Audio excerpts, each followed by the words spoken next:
Lorsqu'ils ont aperçu le château des princeps, le soleil rouge fit éruption. Le soleil rouge fit éruption très vite. Très vite, la nuit tomba. Ils aperçurent le château des princeps.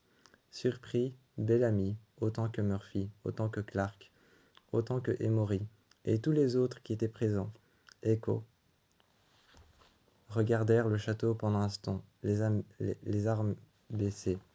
Les armes baissées, ils regardèrent le château. Emory, Echo, Murphy. Tout le monde regardait le château. À un moment, ils se sont avancés. Ils ont continué sur la route et sont arrivés juste devant le château. La nuit tomba très vite. Clark regarda un petit peu partout, dans les maisons. Clark ouvrit les portes et regarda dans les maisons s'il n'y avait personne.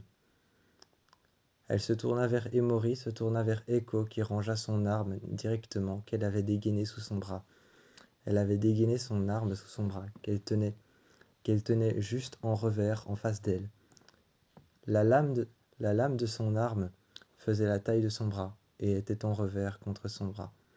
Il fallait simplement la lui dégainer pour pouvoir s'en servir. Elle était en revers en train de marcher avec son arme devant elle.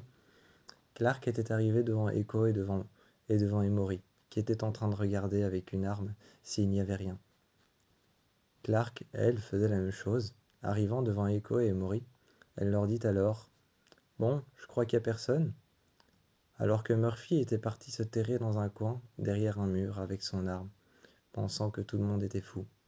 Pensant que tout le monde était fou, ce qu'il se répétait encore et encore, qu'il était complètement sain d'esprit, mais que les autres étaient complètement fous et avaient perdu les pédales.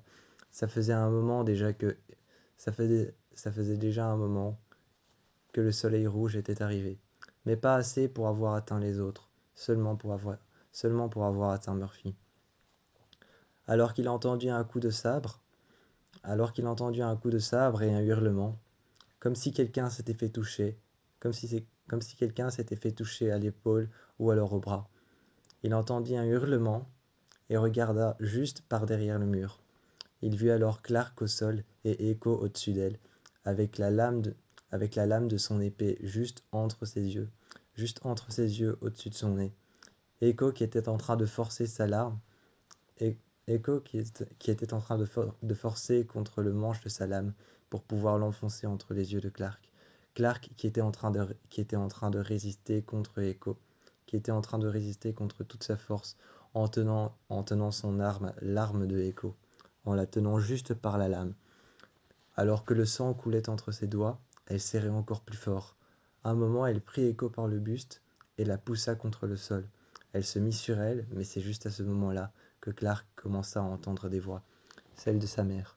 Elle commença à entendre des voix, celles de sa mère qui lui répétait que tout était de sa faute, que tout ce qui lui arriva, que tout ce qui arrivait à ses copains, que tout ce qui arrivait à Echo, à Emory, qui était complètement hors de contrôle, qui était en train d'essayer de se battre contre elle-même, contre un mur, qui était en train de donner des coups de sabre contre un mur, contre elle-même, contre une glace.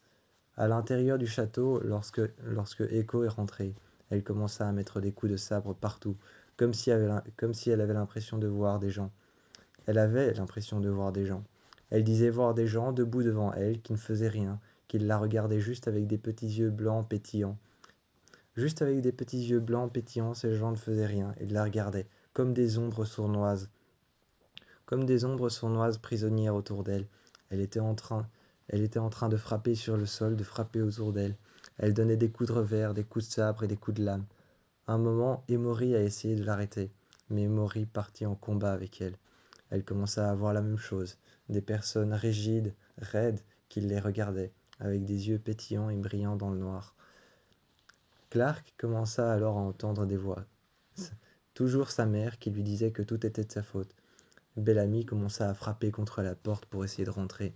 Clark se réfugia à l'intérieur pour essayer de comprendre ce qui se passait. Elle sortit alors et regarda le soleil rouge très fixement.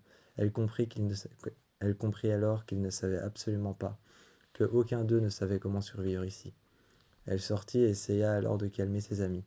Mais le soleil rouge disparut, et tout le monde se retrouva dans une situation improbable.